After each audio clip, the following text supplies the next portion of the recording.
They do watch and rewind. And thinking of that is Blast of the Stash It. Saturday night, last Saturday night. Next week we'll be back on schedule for Friday night, 7 p.m., our normal time slot. That way we're not competing with other channels out there. We know who those channels are, but unfortunately, that's just how the ball rolls or the playoffs play. And they were there first, so we don't stress it. Nope. No, don't stress it at all. I was talking to Alex earlier today, and he says, "Oh man, that sucks. You compete like that." And I said, not anybody's fault. We had to move to Saturday night to get this thing rolling. That's how the cookie crumbles. So, we'll go ahead and jump right into our quotes tonight. We'll try to start with Paul. We'll set the Wayback Machine to you guys being probably in freshmen in high school in 1989. And it's one character, and he says, "You see, eventually your music will help put an end to war and poverty. It will align the planets and bring them into universal harmony, allowing meaningful contact with all forms of life, from extraterrestrial beings to common household pets. And it's excellent for dancing." God, why does that sound familiar? I was thinking Bill and Ted's at first, but that's older than 89. Is it? Bill, yeah, no, it is. It is Bill and Ted. Aim High got it too. Is it the second one? No, the first one. I swear the first one came out like 85. Strange things are afoot at the Circle K. Huh? Wow. That was a total guess. I thought I was off on date. And of course, the wonderfully clean-shaven, baby smooth skin, spectacular Spider Grandpa. Go ahead. Yeah, I can't stand it. I'm going to 1999. I was still in high school. No, I'm just kidding. No, you were chasing high school girls. Oh yeah. Wait, that's still today. So that's still going on. 1999. We accidentally replaced your heart with a baked potato. You have about 3 seconds to live. Oh, I know what that is. You know what it is, Paul? I know it, but I can't. It's my brain's fried. I know it. South Park, bigger, longer, and uncut. Yes. I've been in a South Park mood as of late. And for a bonus, who played the voice of the Doctor? George Clooney. Gosh. Yeah, it was George Clooney. Okay, what? Jeopardy boy. Who, me? Yeah, you're correct. Who was George Clooney? Wow. Okay. Well, my quote is, I think it's 97, 98. When I was your age, my mama told me not to get a tattoo of Roy Orbison. What mama don't know, don't hurt her. Waterboy? It is Waterboy. I watched that with my boys the other day. So, yeah, I would say give an update in the chat. We've only got a couple people in there. We have 6 viewers, but we have 6 viewers and nobody talking.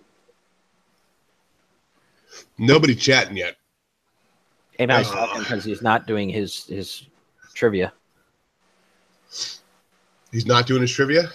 Well, 3 weeks in a row, people bailed on him at the last minute. Oh, that sucks. Oh, there's Pat Sampson from the Long Bronx Crusade. He's in here. So we'll jump right into the books for this week. We'll start with you, Paul. What's your first book? First book, we'll do one of my co-picks of the week. And I think you're the only other one that read that, and that's Batman, the Dark Prince Charming hardcover book. I think it's a 2-parter. And this book was freaking amazing. It's I don't know if they're technically calling it Elseworld story, but it essentially is. Amazing story and art. Harley and Catwoman looked super freaking hot. Joker's typical twisted Joker, and Batman's not taking any crap.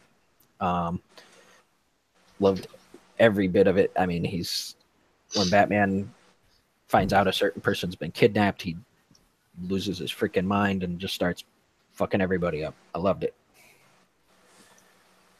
Yeah, so I was going to wait this one until the end because this is my pick of the week.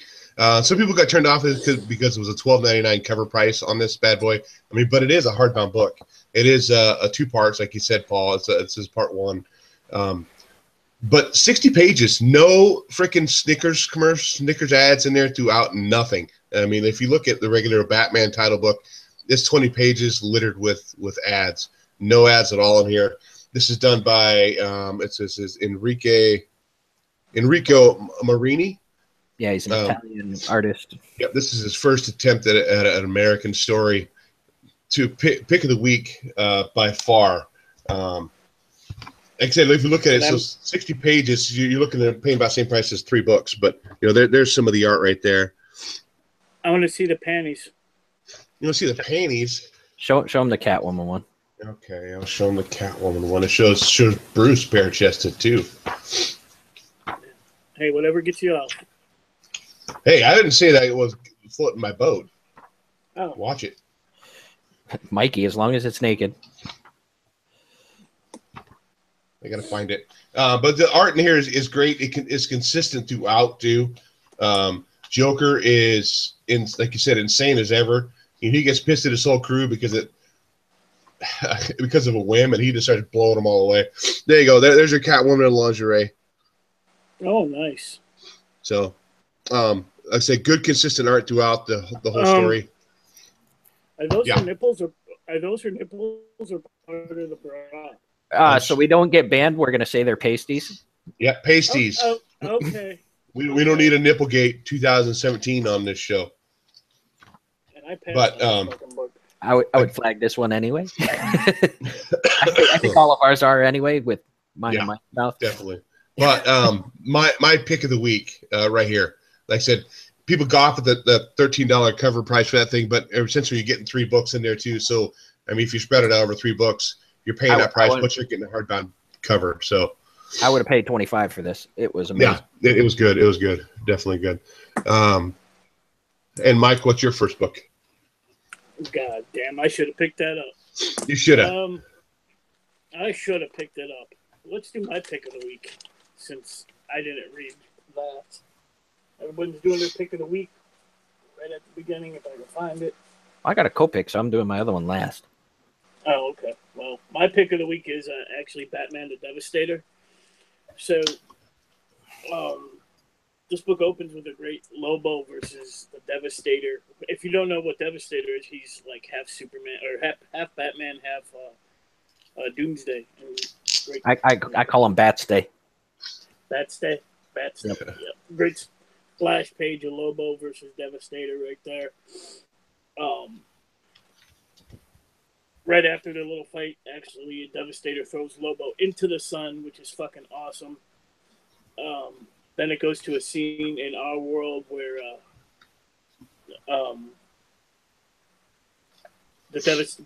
Bruce Wayne approaches Lois. I want to save you from him. He's talking about Superman. Then we get the origin story of the Devastator. Superman goes crazy and kills Lois Lane. Burns Batman's arm off. Batman infects himself with the Doomsday virus in order to kill Superman. Just all around great stuff. This one, it's out of the Dark Knight's tie-in. So, pick of the week: Batman the Devastator. It's not my pick of the week. It's pretty good. I mean, is this the last one of the one-shots before we go back into the story? Or is there another one? The Batman Who Laughs is next. Okay. It was pretty good. I thought I did like the whole aspect of Batman infecting himself with the Doomsday virus in order to beat Superman was kind of interesting. Because how many other ways has Batman beat Superman? With Kryptonite Ring, Well, in this book, he had a spear. Yeah, but getting his arm chopped off, so didn't do much good. The metal tie-ins, I've said it before, say it again, have been consistently pretty good, better than the main story. It's a stash for me. I'm hoping that the regular storyline is going to be able to pick up, continue to be as good as these are. But what about you, Paul? If it wasn't for the 2 other books that were my co-picks of the week, this would have been mine. Batstay is fierce. The fight with Superman on Earth, whatever, is no fucking joke. And and when he takes Supes out, he takes him out. It ain't no coming back from that. I really like the scenes with Lois and John. I mean, anybody with younger kids can understand that the sacrifice involved there. And it's got Lobo, so I mean, you can't go wrong. But he does die. He gets thrown into the fucking sun. That was the only problem I had with it, because he threw him into the sun and it was like instantaneous. How fucking fast did you throw this dude? Fast. True. Maybe he should have thrown the New 52. No, he should have done to him what he did to Superman on Earth, whatever. I mean, just like lots of blood, lots of death, and just slow and kill him, please. Is that what you got on that? Yeah. That's it. Okay. So I'll jump into my first book.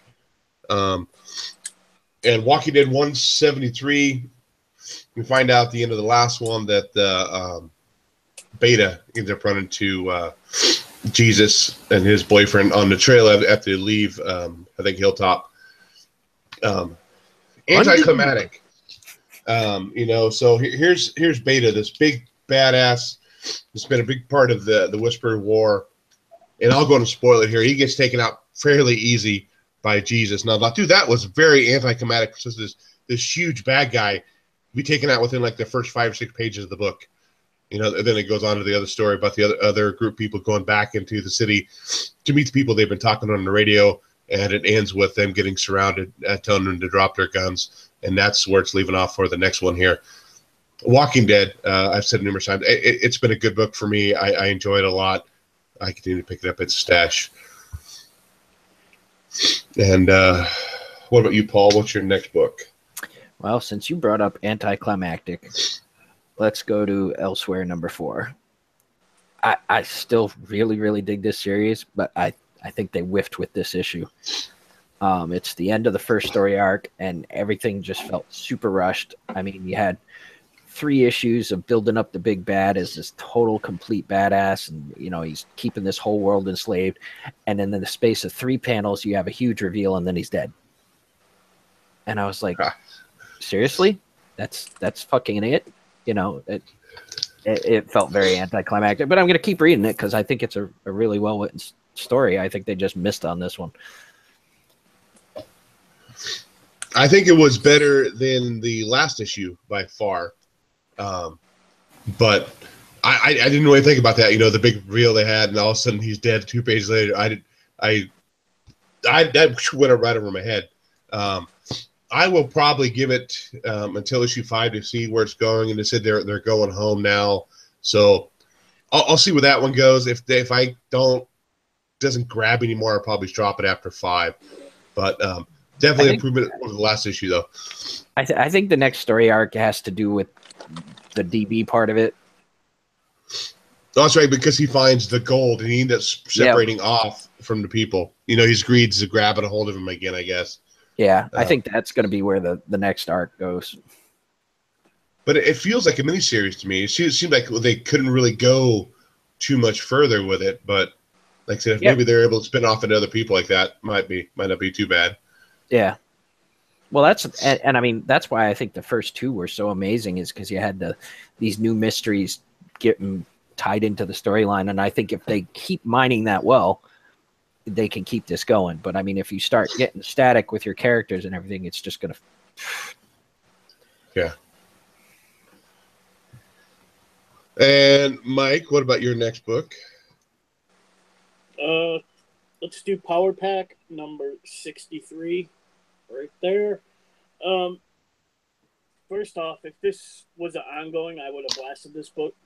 But since it is only a one-shot, I'm going to stash it. This book, central focus is, I forgot her name. One of the female members of Power Packet, Julie, I think, where they're all grown up now, and she's in college. And she's pretty much getting lectured on a term paper she's writing about her life growing up in the Power Pack. It's just one big origin story. And I enjoyed it. I wish they would keep going. So, yeah, it's a stash for me. So all 4 of the kids are growing up now. They're young adults. Yeah, the oldest Alex Power, I think, Force with the Fantastic Four or something. And they don't talk about the other two kids, and the oldest girl is in college now. And so, yeah, they're not any kids anymore. So hopefully we get an ongoing, because I would like to see the Power Pack back.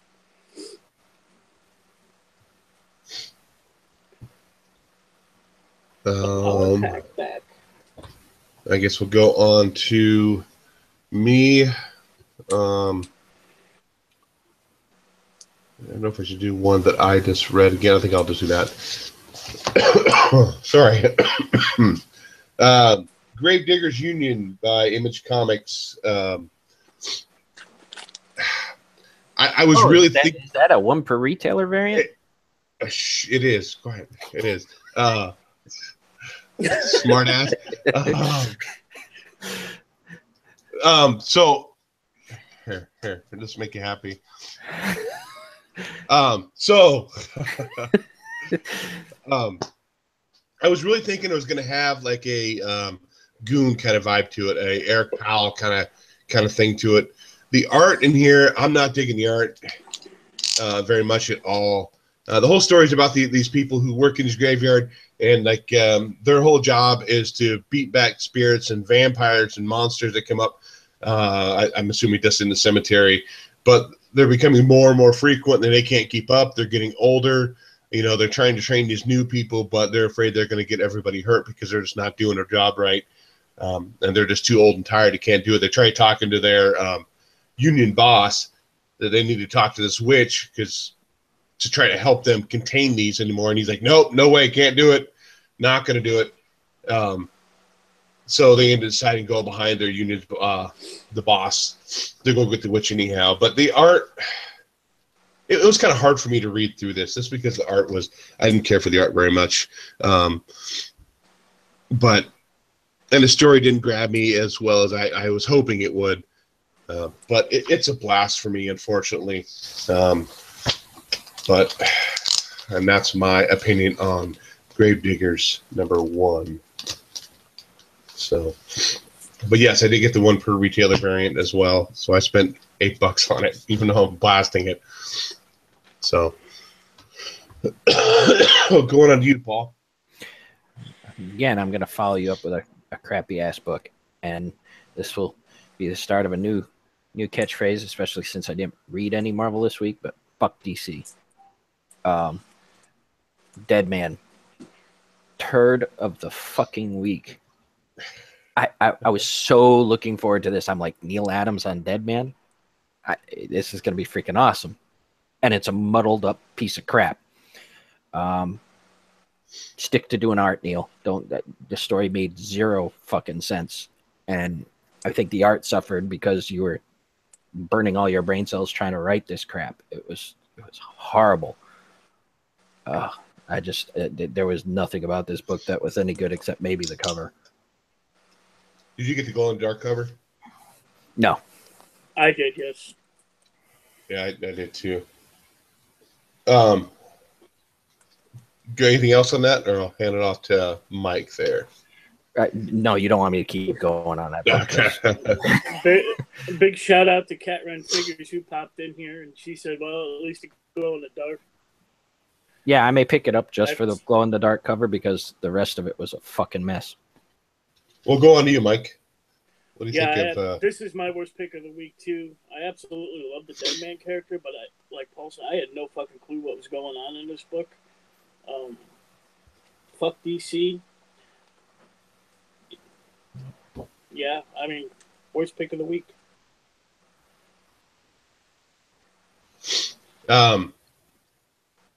Yeah, it was a struggle to read through this book for me to figure out what the hell was going on. I mean, Boston Brand, I know he can take over people's bodies and kind of control them, but it's hard for me to figure out what the hell, who's he in now, or what's this going over here, the one-armed man, whatever, One thing that did crack me up is here at the beginning of the book, they have Commissioner Gordon coming in to essentially fill in and take a tour of these nuclear sites, and I guess do some evaluating on them. It says, these seals, excellent. I've never seen such seals as thick and well, so robust. Dude, when did Commissioner Gordon become certified in checking out nuclear equipment? I mean, I think that's above his pay grade. I mean, Commissioner, yeah, maybe not nuclear inspector kind of thing, too. I thought that was kind of like really far out there. But, yeah, the art, I thought the art did kind of suffer. The story was really bad. I've heard the same thing with Batman Odyssey that Neil Adams wrote and drew as well. I don't know if anybody's read those. Kind of suffer from the same problem, though. Yeah, I mean, normally his art is so incredible and so amazing and so detailed, and it felt like he was phoning it in with this. Yeah, it definitely looks like it, too, especially if you look at Bruce Wayne here. I mean, it's like he did layouts and never finished it. Yeah, I mean, it's just, that doesn't seem like somebody who's been in the industry for what, since the late 60s, early 60s, mid 60s, right around there. Mid to late 60s, but in the 70s, he redefined artwork in comics. Yeah. I mean, yeah.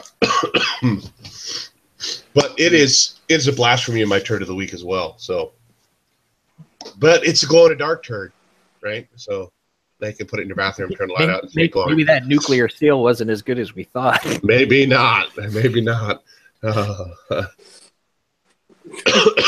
Who going to? Mike, sorry. Don't die. I mean, it get our viewers up, but maybe Yes, depending on who's selling. Episode 73, the day Huey died. Go ahead, Mike. Let's go. Good DC book, Batman: The White Knight, #2. Love this one just as much as the first. In the beginning, we get old Joker or Jack Napier, however you want to say his name, giving his testimony in court. And to end, he's released and goes home to Harley, horny Harley at that, and we get to see her in her lingerie too. To her, and she's like, "Fuck that!" I her back, and just then the actual real Harley, the jester Harley, comes in and she's like, "Yeah, get the fuck out of here." We get some Mr. Freeze action, and then we go back home with Harley, and we got a little backstory on why this Harley actually left the Joker, and good stuff. Love the Harley stuff. Co-pick of the week, Batman White Knight #2. Yeah, that the part when Harley's the new Harley Quinn, the one from Suicide Squad. That's the one she's dressed like, and she's saying, "I want the old Joker back." All of a sudden, you see a foot kicker from off the panel, and then boom, dude, the badass Harley comes back with the unitard. That was a selling point for me right there. That just like, oh crap, I guess this other girl was kind of jumping in, taking over Harley's place because Joker was in a bad place. You couldn't really tell the difference between the two. And like I said, it goes through a backstory on like why she left him, because she felt that he loved Batman just as much, or she was trying to compete for Batman's love and attention. So it was like a big fuck you to the Suicide Squad of Harley. I wish they would do that in normal DC continuity. I wish they would get rid of the new Harley. And Bruce ends up going ape shit here toward the end of the book too.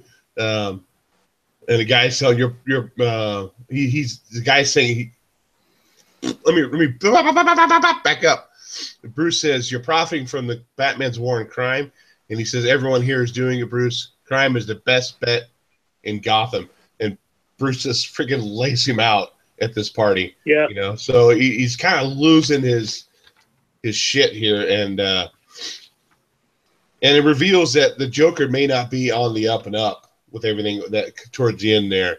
With the whole Batman's rogue kind of coming back in, not going to spoil what's going on there. But this is definitely my co-pick of the week, right behind Batman, Dark Prince Charming. Yeah. Yeah. So yeah, this is definitely a stash for me. I can't wait for the rest of these to come out. So I didn't read it yet because I got Batmaned out, but I do have it, and I'm looking forward to it. But I do have one question for Mike. Yeah. The company that does Jungle Fantasy Boundless Comics, how much would you pay for the first issue of their Horny Harley? $25. Horny Harley. If you act now, you get 2. Hashtag that shit.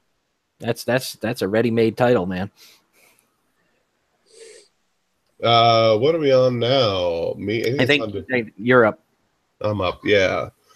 So let's jump into. I guess we'll do this one. Captain America 695. So back to the legacy numbers.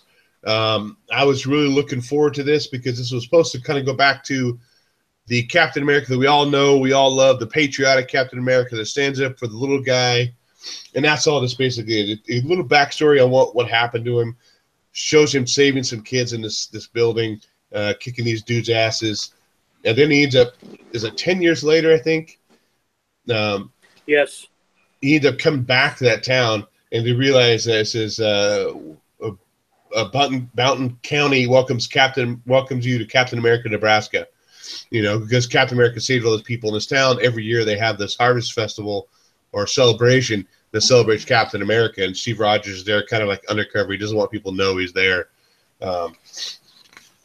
This is really cool because it does have the old Cap back. It does have the whole, you know, look out for the little guy, no oppression, all your, freedom of speech, all the things that Captain America stood for in the past.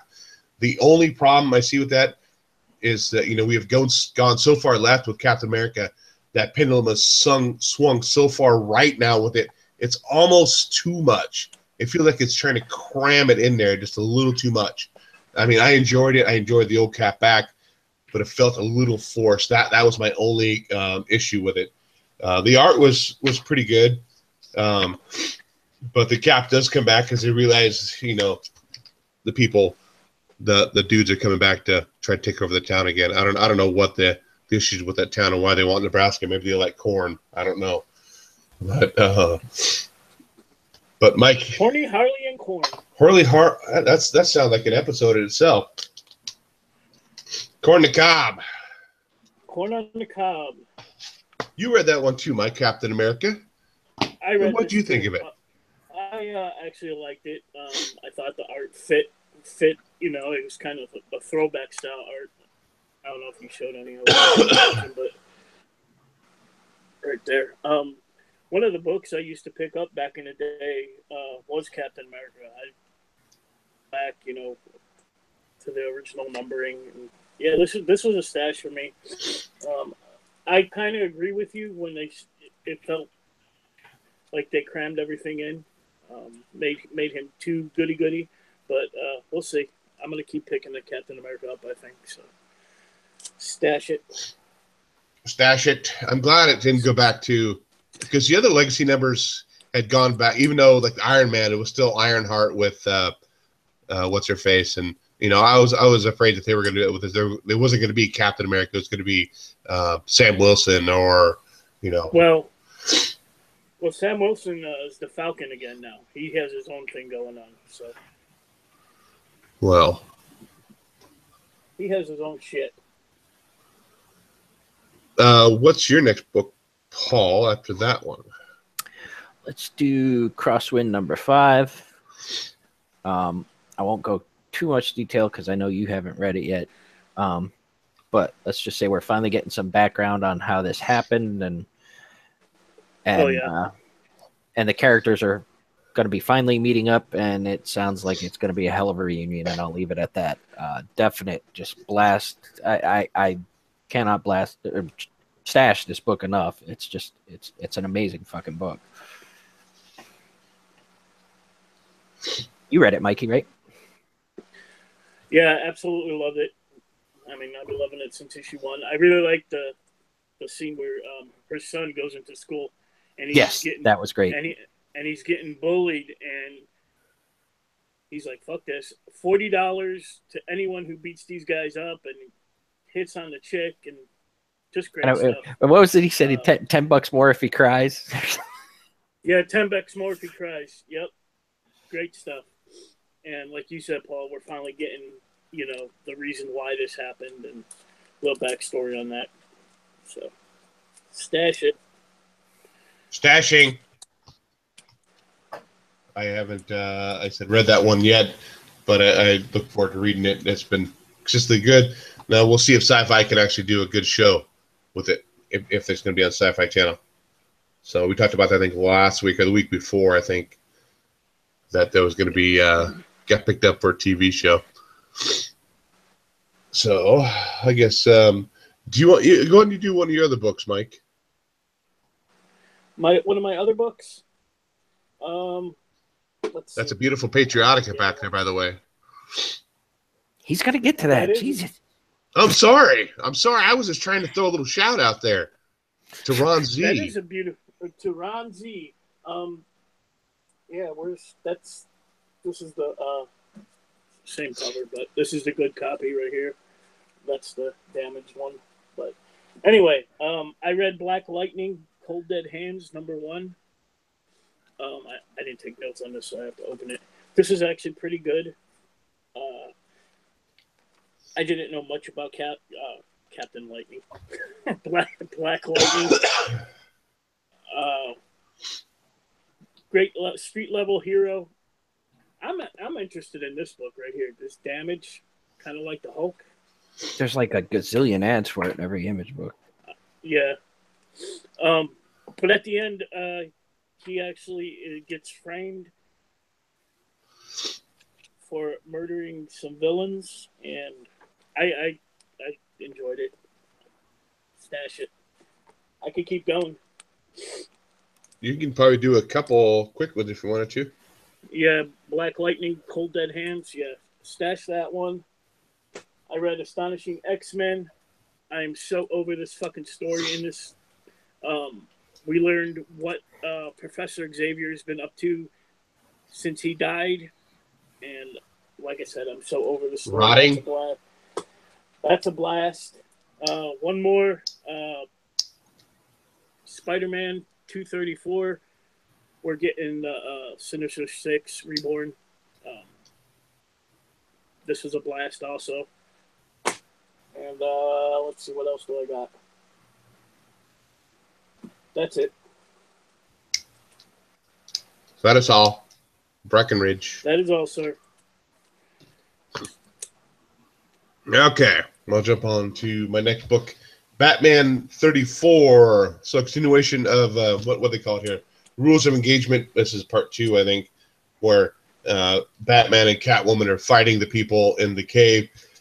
I was wondering why Jeremy had sent something in the chat. What was that issue he said with Ra's al Ghul defeating Batman on the cover with the sword? And I was like, okay.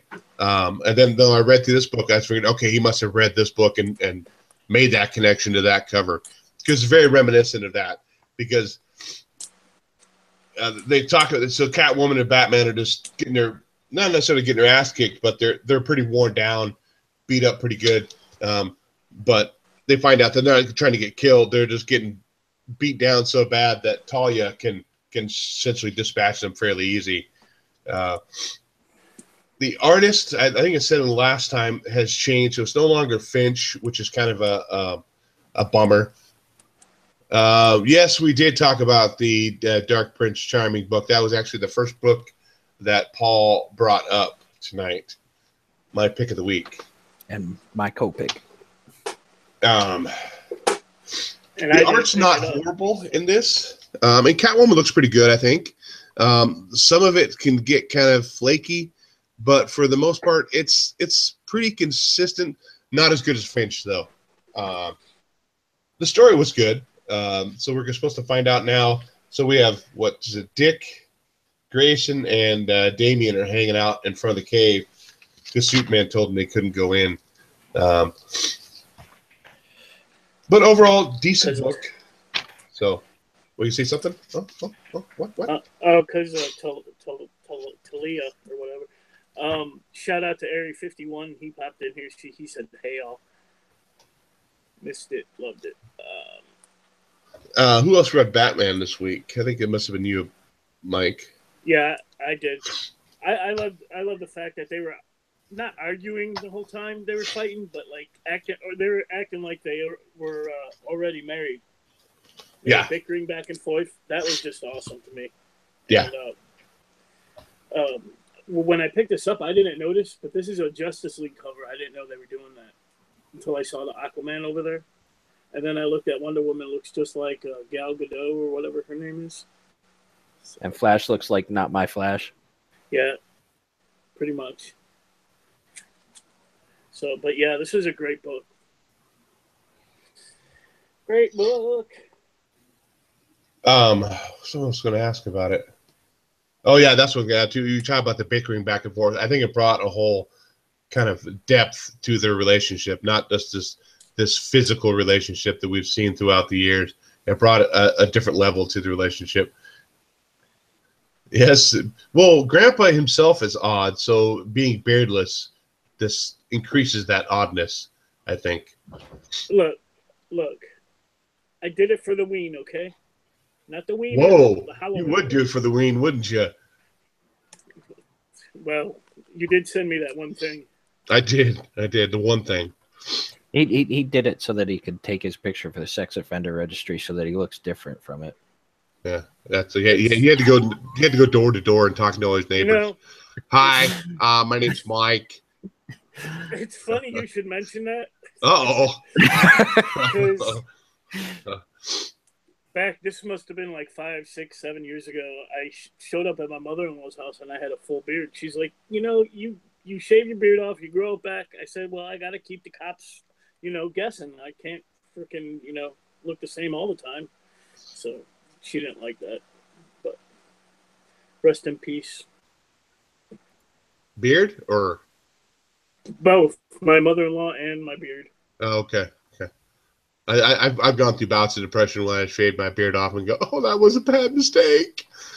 I think I've gone clean shaven twice since I was 18, and I will not do it again.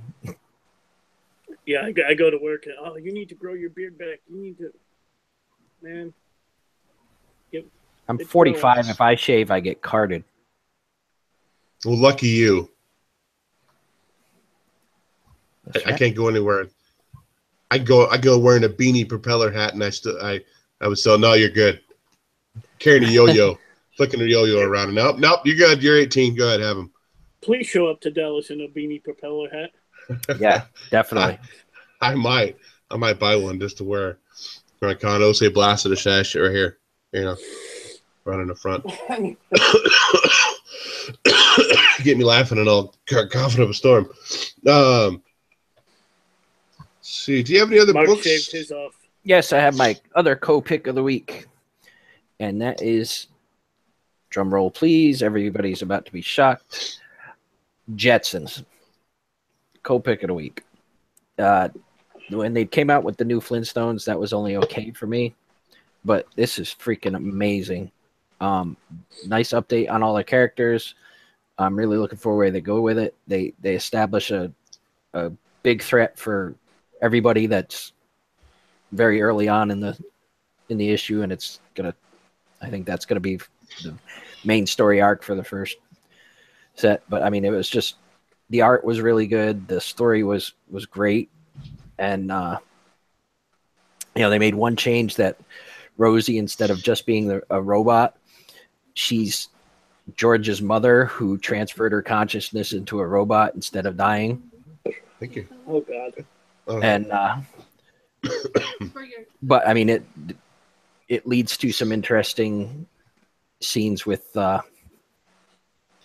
George and her, talking about, he's like, do you think by doing this that, now that you're immortal in a robot, do you think you're missing out on like something out there after death? And she's like, what do you mean? Do I think your father's out there waiting for me somewhere? And I mean, it was just a really interesting conversation. And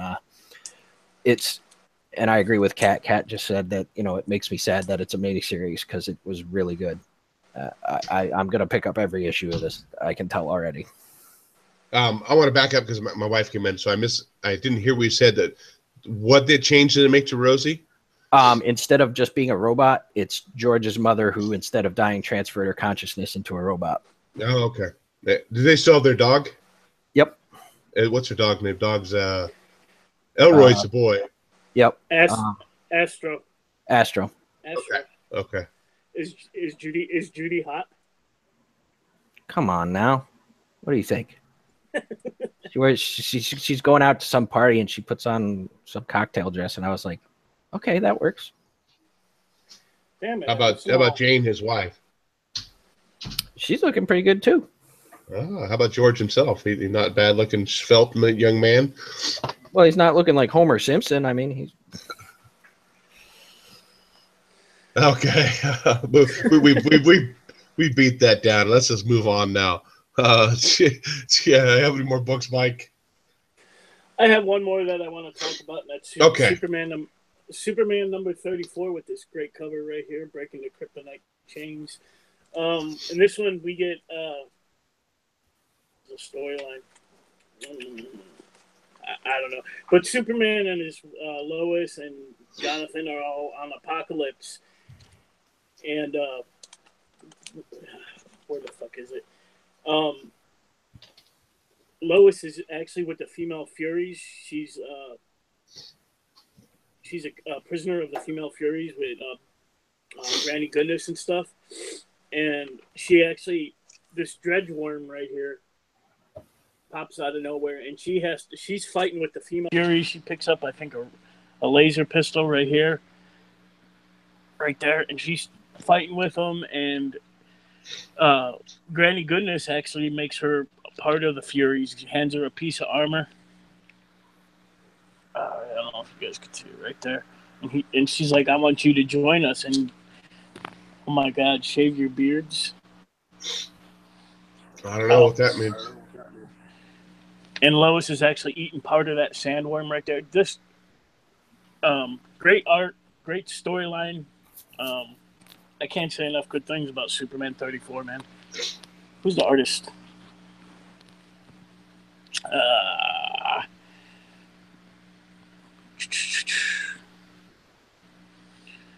Ed Bennis, Doug Mankey, and Jack Herbert. But I was trying to find that book. I haven't been picking up Superman, but I love that cover. That's a pretty cool cover. It's a really good story with them, the whole family being on Apocalypse right now. Lex Luthor's there too. They kidnapped him and want him to take Darkseid's place, and just all around great stuff. So. Okay, my last book is another stinker by Image Comics. No, this is not the one per retailer variant. I didn't get that one this time, Paul. I looked for it. They didn't have it. So this is number one with a bullet. This whole story here, the main character is named Nash. She's the assistant in this business where essentially what is you wear these contacts, you can kind of see either you can record or it can kind of put a false reality in there, like you're seeing, like she sees her boss get stabbed and there's blood everywhere. That's what she sees, but it's not real. So she works for this business. She's doing that. She's an assistant. A lot of millennial kind of crap, talking on the phone, a lot of devices. She ends up going home to her girlfriend. They do the brown chicken, brown cow. They get all hooked up in the bed, and then she ended up coming back in the next day. Actually, I'm sorry. She ended up going out, I think, that night. And some guy was trying to convince her to, and she's like, I'm not interested in you. And he says, oh, for God, forgive me. He ends up jumping off the building and killing himself. She goes to work the next day. Her boss pulls her into the office saying, hey, we've got to talk. And she said, I had nothing to do with that. He says, were you on the internet at all? And she says, was a little bit at home last night. Well, this just went out on the air. Her little brown chicken, brown cow movie is out on for everybody to see. And that's how the book ends right there.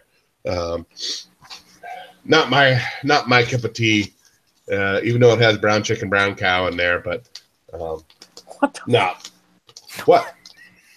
Do you know what brown chicken, brown cow is, don't you? Brown chicken, brown cow. You know, little 70s porn music. But definitely, it's a turd. It's a stinker of the week for me. So. Hey, my boss just texted me. Uh-oh. My schedule didn't. So I am off tomorrow. I am off till Thursday. Ring-a-ding-ding. Yay. That was my last book of the week. It looks like you have one more, Paul. Yep. Just briefly, I'll touch on Harley Quinn and Poison Ivy meet Betty and Veronica, which, aside from having the longest name ever for a freaking comic, I really don't know about this book. I mean, I'm not really feeling it. The art is pretty good, but the story is just kind of meh. But this issue has Zatanna, so that instantly gives it extra points. So I'll probably keep picking it up, but it's just I'm not sure. The only reason I want to pick up issue 1 was because of the Adam Hughes cover. Yeah. The Adam Hughes cover for number 1, and this one has Zatanna, and that's the only pluses for it, really. I figured Adam Hughes was going to have a cover for, I think it's only 3 issues long, isn't it? 3 or 5. It's not very long. Yeah, it's not. That's why I'm going to keep picking it up. I'm just like, what the hell? I mean, it's far into it. I was hoping Adam Hughes would have covers for all 3, but that's not one the case. So, Mike, do you have any other books you want to talk about? I do not. I have 2 left to read from my poll, and that's Green Lanterns and Old Man Logan, but I haven't read them yet. So I've got one other. I like 2 Crosswinds and the Avengers 673. But I think this is part 3 of the Worlds Collide story. So I'm like, oh, what the hell, dude? Guess I need to pick up parts 1 and 2. But so I guess we'll go ahead and close the Batman heavy week of the Blast of the Stash It show. We'll move right into there he is. Yeah, I was texting my boss. Sorry. Oh, well. Guess we know where your fucking priorities are. Yeah, sending dick pics is what he's doing. You know. Little. Actually, that's what he's doing. Yeah, he's like, look, I didn't just shave my shit face. You know. If you say this brings up another story, I'm out. This brings up no. Yeah, I was just. I got a story about that, but that's for another time.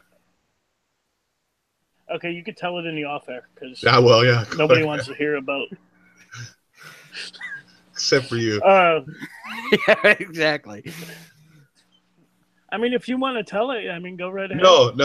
I'm off tomorrow. Let's move away from shaving private parts down to your Funko stuff. If you got... Okay, shut up, Funko mouth. That's the greatest segue ever. All right. Not a whole lot going Are we going to talk about flocked ones? My net. I ripped my earbuds out of my ears. All right, no flocked nether regions in this. Shut your Funko mouth. Not a whole lot going on. If you're interested right now at Pop in the Box, you could pre-order the Charlie Brown Christmas special pop, and there's really nothing special about it. He's got it's like red and green. It's pretty dull in my opinion. If you're an Attack on Titan fan, a bunch of Dorbs are coming in December, along with the Tick Funko Pop. He'll be out in December. Fraggle Rock, we're getting a buttload of Fraggle Rock pops in December. What's cool about those is each one comes with the little green guys, the doozers. I don't know how many young folk are familiar with Fraggle Rock. Shit. You know, I talk about Fraggle Rock, nobody even knows who I'm talking about, like I'm on crack or something. Fraggle Rock was bad for the poor little fucking doozers, man. They were like fucking little slaves, man. They're working their ass off. They were.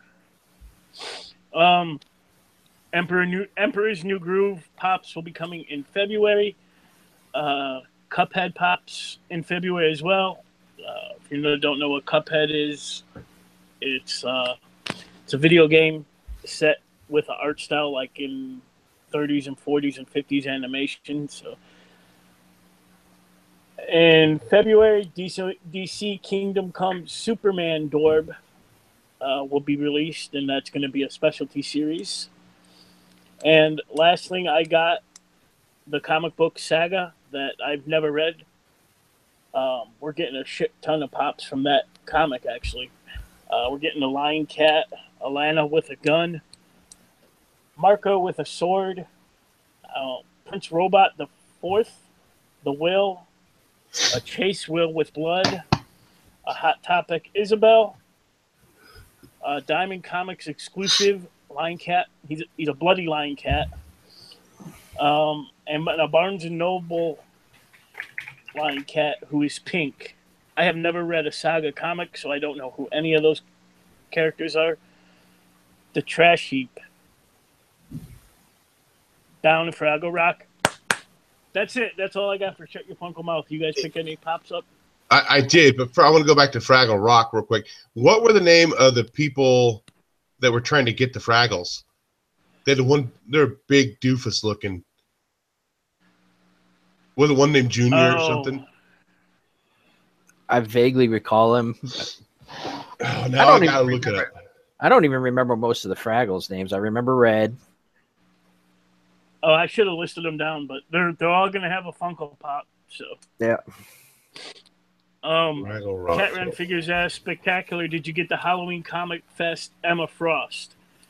No, but I have it on pre-order, and the bitches haven't sent it to me yet. So I'm going to get up with them and be like, what the fuck? Because I really want that bitch. Here's Boober. Boober. I like Boobers. Gobo, Fraggle, Monkey Fraggle, Convincing John, Red Fraggle, World's Oldest Fraggle, Wimbley Fraggle, Big Mouth Fraggle, Mergle. I think Doc wasn't the dog's name, I think. Yeah, I think so. Yeah, there was a dog, yeah. I remember Red and Bober and what was the second one you said? I have to go back up and look at it here. Down in the Gorgs were the tall humanoid looking things. They were trying to. It all depended on radishes for different reasons. Didn't they used to eat the things the Doozers made? Yeah, that's why the Doozers kept having to work because the Fraggles going to eat them all. And it was Junior Gorg, Pa Gorg, Ma Gorg, and Junior Gorg. Those were the three Gorgs. The Fraggles. It was. Now the song's stuck in my head, you bastards. Down in Fraggle Rock. There you go. Fish Face, Noodle Nose, Aunt Granny Fraggle, Cave Fraggles, Clerk Fraggle. Oh man, there's a whole list of Fraglets. Noodle Nose sounds vaguely obscene. It does. That's why it was on HBO. Fraggles After Dark. Taxi Cab Confession, Fraggles. So, did you get any Funkos this week, Paul? Yes, I did. Well, let's show your Funkos. Are they flocked? No, they are not. They are shorn. Some smooth Funkos. I went looking for, whichever. I think it was a Spider-Man that you found at Walgreens, Mike, and they did not have that, but they did have the Walgreens exclusive Praetorian Guard, which has got 2 bloody swords, and from what I understand, it's already pretty tough to find.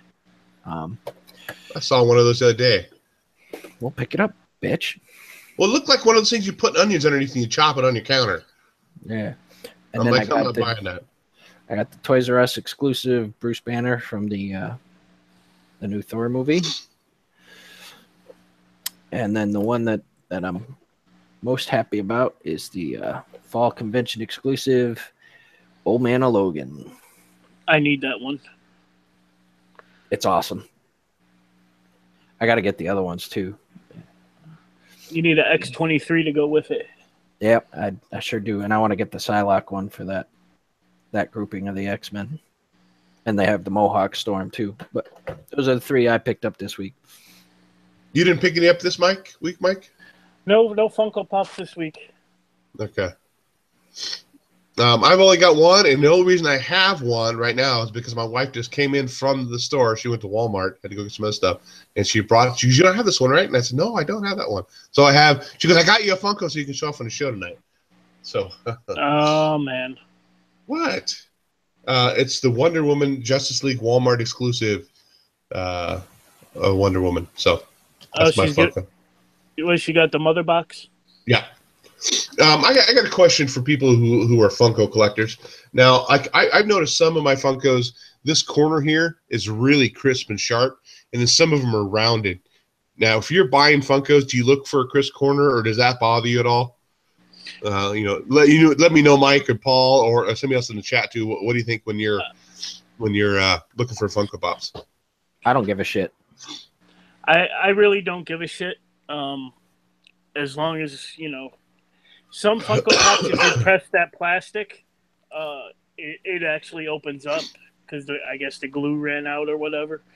But I think and this may be completely way off base, but I think most of my older ones have the crisp, sharp corners. I think almost all the ones I've gotten that are newer, they tend to have the more rounded edge on it. So I think they may have switched their box style. Yeah. Because of the problem with ones breaking open, I think. That could be. I definitely the sharp corner looks nice in the box though, but like this Balrog, this corner is rounded. Yeah, you can definitely see it in that corner up edge, that cardboard. You see where there's space in between, right? Yeah. See, like in the Bruce Banner that I just picked up, it's kind of sharp on the edge, but it's rounded too. I mean, it's not like that seam that you would get. It's probably easier just to manufacture these two, this with the rounded corner versus that hard seam. Yep. But that was my question. But it looks like this one's already going. Like I just popped it into the my Funko collection. The what's that website called? Price Guide. Yeah, this one's already going for 15. So I mean, definitely higher. All 3 of the ones that I picked up are already going for more than one. I think the Old Man Logan's going for like 25, the Praetorian Guard's like 20, and Bruce Banner's like 15 to 18. So I guess then we'll move on from that segment. Shut your Funko mouth. And then go ahead. Apparently, Cat Ren's gonna hook me up with an extra Emma Frost she bought, so I appreciate that.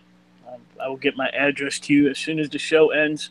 You were supposed to save it from the Summer Spectacular contest, but I have a black book with everybody's address in it that I ever got a awesome act of kindness or I sent something out. So it's my little black book. If you mail it to Mike, it has to be Spectacular Spider. So Spectacular Shorn Scrotum Spider-Man. Spider Grandpa, something like that. What did you put on my last box? I put yours, Grandpa Wisest Web Sticky, or Spectacular Wisest Web Sticky Spider Grandpa, or something like that. I might use your real name. I don't know. Now, when you get your boxes, Mike, are they like the ones that go through prison? I mean, do they have like yellow tape on them that says inspected? And make sure nobody send you any contraband. Depends who sends it. Yeah, my daughter got that box. She's like, "What the fuck?" It's just Dave. He's from Oregon. Don't worry about it. He's over there on the West Coast. That's not pot. It's patchouli. Get your patchouli stink out of my yard. So does anybody have any TV or movie news? I know Mike and I would still like to talk about Stranger Things, but I think Dave's on episode 2. No, I'm not. I'm on episode 3. What episode are you on? 3. What do you say in the chat today? I'm halfway done. There's only 9 episodes. Well, it's this. It's either watch Stranger Things to make you happy, or watch Stranger Things and potentially have spousal abuse. I'm trying to weigh those two things. If I watch Stranger Things without my wife, I get a pan upside the head. So I have not. You look like you've gotten a few already. So I mean, I do. I kind of look like Bill Clinton, after the election, all beat to shit. But no, I'm on episode 3. I think we watched part of 4. Yeah, so I'm sorry, guys. I'm not up to speed on that. So what do you think of it? I think I can remember. I know there's Mike. There's Dustin. Dustin's the dude with the hat, right? Yes. And he's the one that has that little freaking thing he found in the trash can. Dart. Yeah, D'Artagnan. So I was telling my wife about that. I said those kind of characters pissed me off. Don't hurt it. Don't hurt. You don't know what the hell the thing is, dude. Freaking don't hurt it. He's a kid. Watch the whole show. Huh? Watch the whole show. Shut your funko mouth until you've seen the whole thing. Their friend got sucked into this underworld, and this dude's worried about this little ugly thing that potentially came from the underworld, not hurting it, not giving a rat's ass about his friend. But I'll shut my mouth now. I'll hold my rest of my opinions till I've seen the whole episode, and maybe until episode 100 on here before I get that far. But I'll let you know. Hey. I mean, I will say, I really liked season 1, and I thought season 2 was better. I think it, without giving too much away, it masterfully expands the mythology. And when it finishes, you're ready to go for season 3. I mean, Catren says if you haven't watched Big Mouth or American Vandal, then check them out. They're so funny. I actually started The Mist, the Stephen King The Mist. It's actually on Netflix. Oh, you hadn't been watching that? The series? No. I mean, the effects are shit, but it's decent. I think I'm on episode 3 or something. So I think I finished the first season. Was only like 6 episodes, I think. So I think I finished the first season. I haven't watched the second of The Mist. Yeah, I don't see how it could be more than one season. I think they just started the second one. I don't know. Maybe not, or maybe it's coming up. I just know, or maybe they did first season in 2 parts. Because a lot of shows they do that now. They'll release half the season and then they wait 3 months and release the second half. What's your opinion on Stranger Things so far, Mike? It's the same feeling as Paul's. Loved season 1. I think season 2 is better. Dustin is killing it in the whole thing. I love that character. Without spoiling. Steve, oh my God. He was the most hated character of season 1, and he's not anymore. Is he the jock guy? Yeah. Yeah. But other show that's just recently started up again too, Walking Dead. Anybody watch Walking Dead so far? Yep. I have. So what's your opinion on the first couple episodes of this season so far? I think I'm over it. I think a lot of people are over it. I think from what I've read, the ratings are like super way down. The only reason I'm watching anymore is because Negan is the fucking balls. Jeffrey Dean Morgan is so perfect for him, and he's hysterically funny. Like, the first episode of the season, he's like, I don't want to get here in a dick measuring contest with you guys because mine's bigger. And that, I mean, yeah, I don't know, something about it. It's just not sitting right with me. I'm gonna keep watching it, yeah, but my big deal with the first episode was, dude, they were out there monologuing for half the freaking episode when freaking Rick could have pulled the trigger and killed him right there. over, done, over with. You know, I understand that Negan's this intriguing character. You want to keep him around.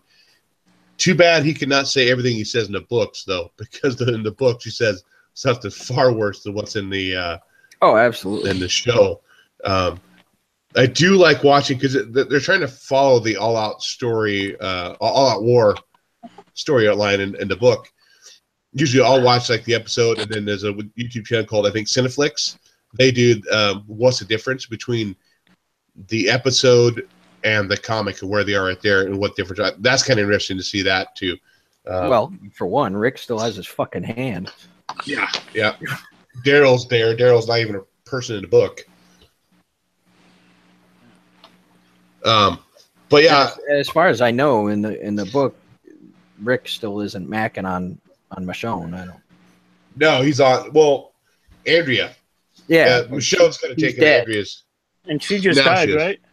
Yeah, like what, 5 issues ago or something like that. Yeah. Oh, go ahead. You seen Thor? Did you see Thor today? No, I saw it today. Yeah, fucking theater where people are fucking in there. Fuck that shit. I went to first showing this morning at noon, and there was only like maybe 40 people in the theater. I need to know. Is it better than Wonder Woman?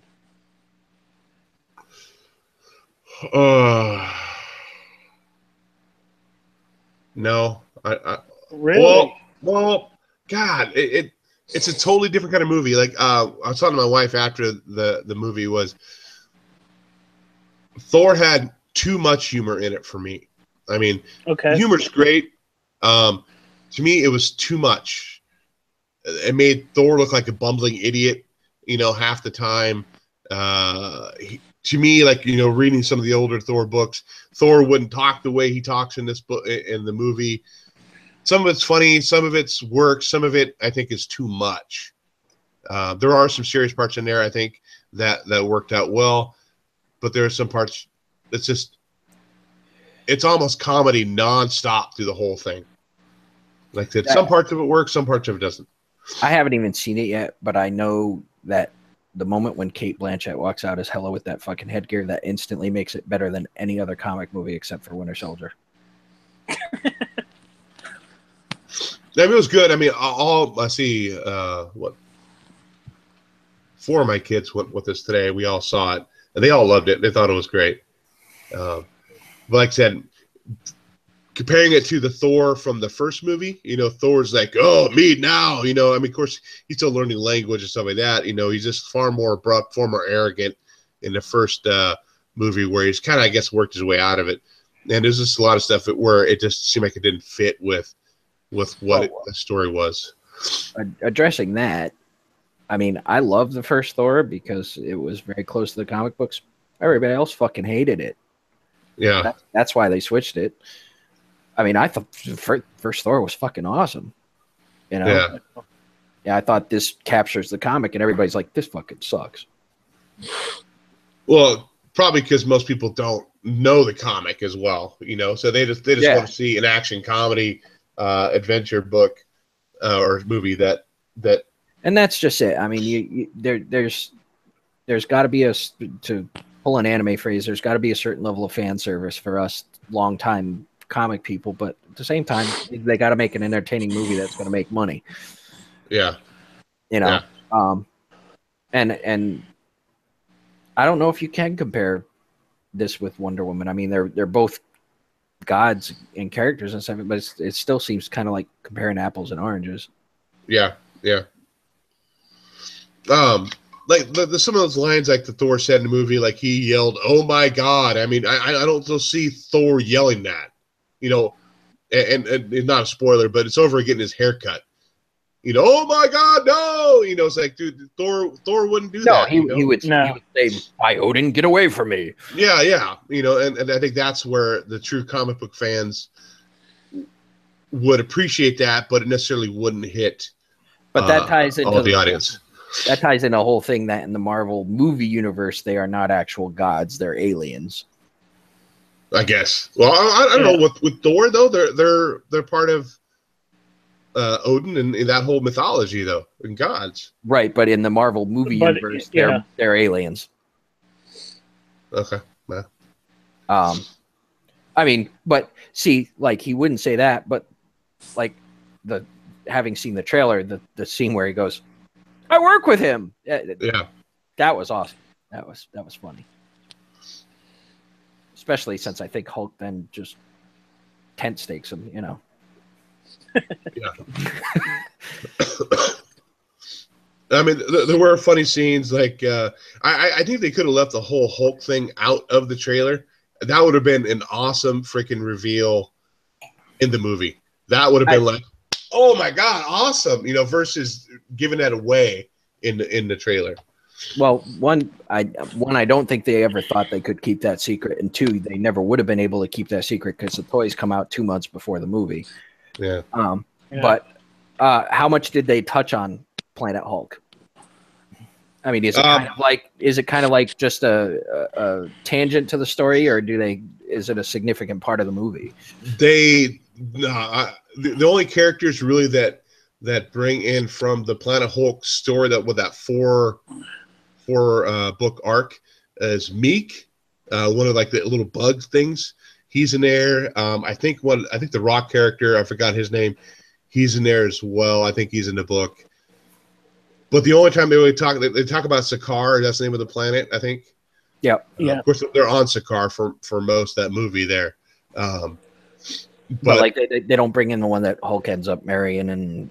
No. The only thing that really I would think that connects him with Planet Hulk is, and they don't even have like, well, maybe they do. They didn't show it. Maybe like in the book they have this thing that controls the Hulk, kind of like what they did with Thor, like in his neck. That like if he gets out of, gets violent, they can zap him essentially.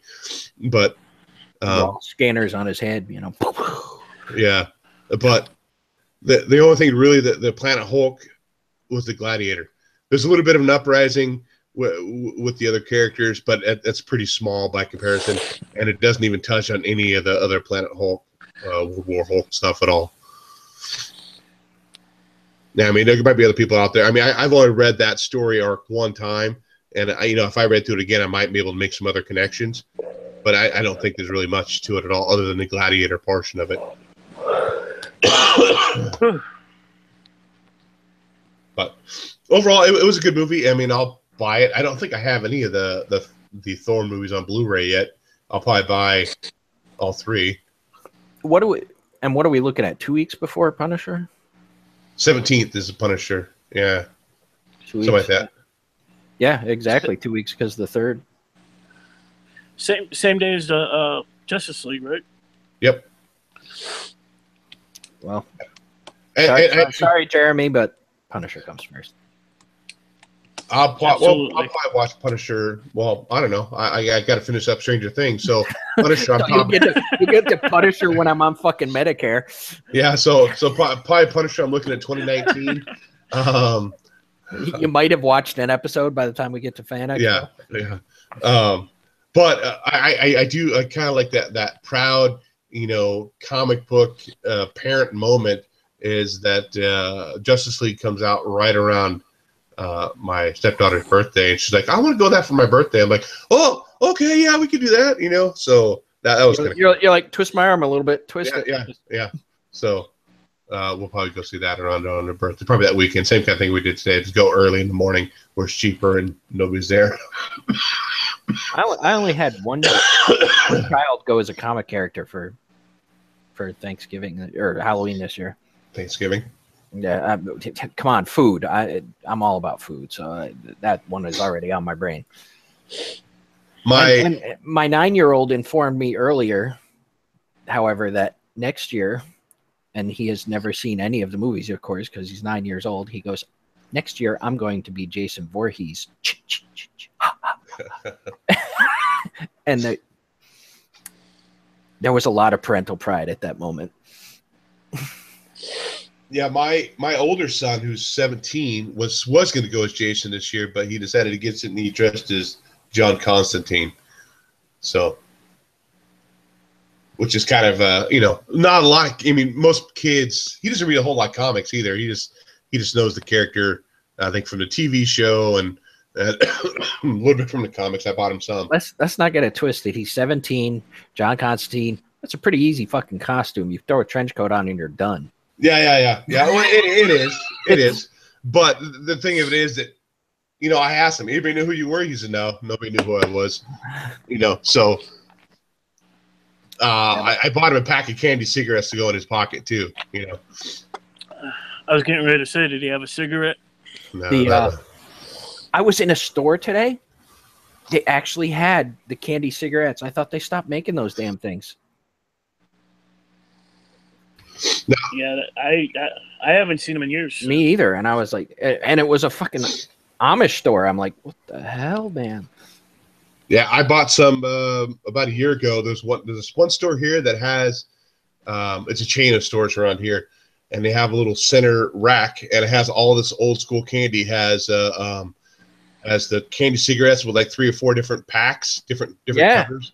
Yeah, and they're like Lucky Strike and Pall Mall knockoffs, and damn. Gum, cigars, wax lips. You remember all the blackjack, bubble gum, all the old school kind of candy. Hey, they have a whole bunch of it. Don't be fucking with blackjack, man. Blackjack's the shit.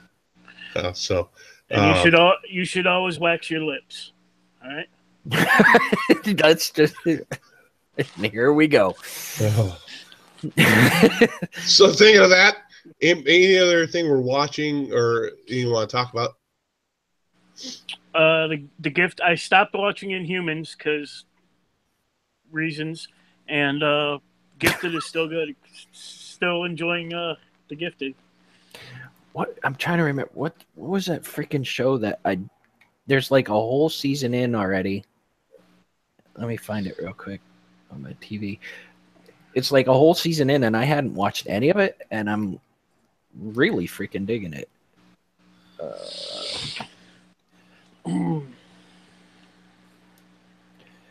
It's on one of the, it's not like a network show. Or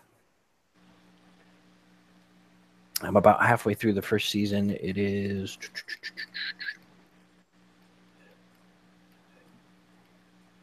Salvation. Really good show, and it's about a extinction level meteor coming to hit the Earth, and how they're going to stop it, and are they going to tell anybody? And it's just cool. Me and my boys are on movie number 5 for Friday the 13th. We're watching all those. You watch them as fast as you watch fucking... Dude. I'd watch like 10 movies in a day. You don't have many kids as I have at home. And I have 4. Well, I have sports. I have scouts. I have everything. Sports I just give them Benadryl and watch TV. No, well...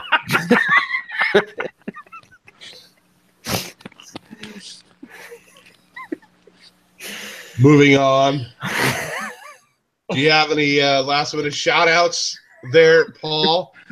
Shout out to Benadryl knocking your kids out since 1972 so you can watch your own shit. Actually, I have a shout out to La Fiera Montepulciano d'Abruzzo. Is that yours you make? No, actually, this is one I bought, but I've tried both of the ones that I've bottled in like July. They're both too young. I mean, I designed these 2 for agents, so they're really big, and they're just not quite there yet. They're still a little sharp and whatnot.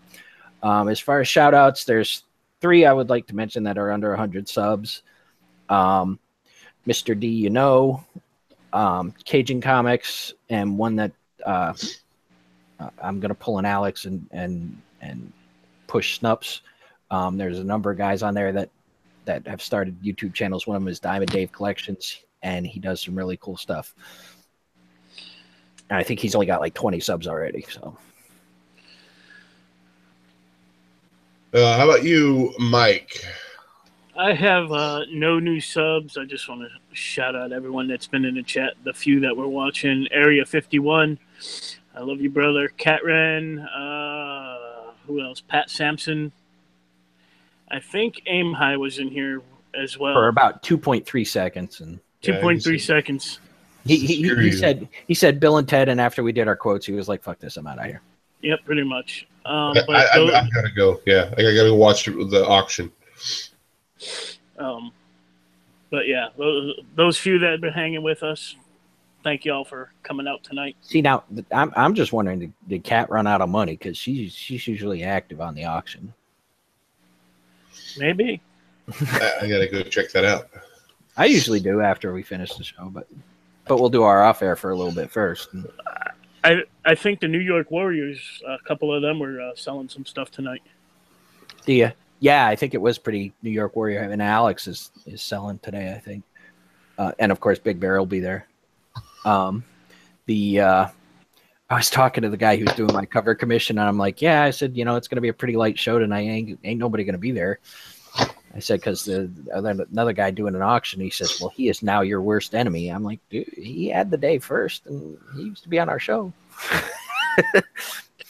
He's like, oh, okay. I mean, we're gonna be back to our regular night next week. So I mean, we knew that going into it. We were. I mean, I hope we're not pulling people from, except for Cat Ren. No, she said she picked us. Yeah, I don't like pulling people from other people's shows when it's their established night. So. Yeah, that's the thing. We could have just said, screw it, we're not going to be doing it for the next 6-7 weeks, but at least we wanted to jump on and try to get something, Yeah. I mean, people will catch us on the rewind. I noticed we do get a lot of views on the rewind part. Yeah. I got one shout out, Cajun Comics. He recently subbed to me, and I do want to give a shout out. So last night, if you guys are video game nuts, or I don't know, a lot of people despise it, but Call of Duty came out yesterday, the new World War II one. So last night it was me and Alex, the Comic Quarter, Rebel Comics, Larry, Rob the Great Legend, Kyle Walker was in there, but I'm not sure if he was playing. I know he was in the chat. Hudat was in there, as well as Aim High. We're all in there playing Call of Duty last night for a good couple hours. Played with Alex today for, I don't know, a few rounds. And then we're planning on jumping on tonight and playing too. What's that? The real gamers play Destiny. We don't play Call of Duty shit. See, my thing is one, I don't like the Xbox. I prefer the PlayStation because the graphics are better and it's a better system. But you guys all play the Xbox. That's it. Good night, guys. See you later. And I've been a PC gamer for so long. I hate that fucking controller. I so used to playing keyboard, with WASD and the mouse. Yep. I don't do well with the controller, and I end up getting teabagged by 12-year-olds all day. So I mean, double clicking his mouse and teabagging. That's all I heard. I mean, lately I've been playing the new Wolfenstein on the PC, and that game is fucking incredible. Yep. I mean, I've got it on my. I told you guys about that monitor the guy at work gave me, the 35-inch curved screen. Yeah. It's just disgusting on that. Then of course I've been playing the Fractured But Whole. And they announced the new World of Warcraft expansion today, and released the cinematic, and I'll tell you, nobody does cinematics like Blizzard. It looks incredible. Yeah, I never played World of Warcraft, but I've always wanted to. If you do, just like block. I mean, that's where I met my wife. Oh. She was a level 3 orc. No, she was. I was a mage, barely on 17. She was a 57 troll hunter. Whatever, dude. I don't listen. I don't play that crap. Just kind of make. No, fun. I mean it's you don't want to. I mean it's a sink. I mean I started out, when I started out, we were playing EverQuest and everybody called it EverCrack. Yep. And then I was in a high-end rating guild there, and we all, when WoW came out, we moved over to WoW and became the top raiding guild on our server, and I can't play like that anymore. I can't do hardcore raiding because with our guild to maintain the top raiding guild on the server, we had to raid a minimum of 5 nights a week for 4 hours each night, and it's work. I mean, and everybody ended up hating each other, and then because I don't want to spend that much time with anybody. I have a coworker. They play Ark, and so like we're at work together, and all he sees, no, don't hash that dinosaur and do the. He's telling his wife what to do on the video game at home to maintain, like probably to maintain their server, to maintain where they are and all their equipment, all the stuff that they've sourced and all that stuff. Yeah. And I'm like constantly hear him talking to his wife about what they need to do with the whatever equipment they have or materials they have to make this, to make that, to raise this, to sell this. I'm like, holy fucking God, dude, that's well, I mean, when I was in that hardcore guild, I mean, I was working 8 hours a day, and then, you know, I'd stay up till 2 a.m. playing the game, and then be back at work at 6 the next morning. I'm 45, man. I'll fucking die. Well, we've gone off on a tangent on the video games, but we'll go ahead and wrap it up right now. So whether you blast it or whether you stash it, happy reading. And back on our normal night, next Friday night, 7 o'clock Pacific, 10 Eastern. Later, guys.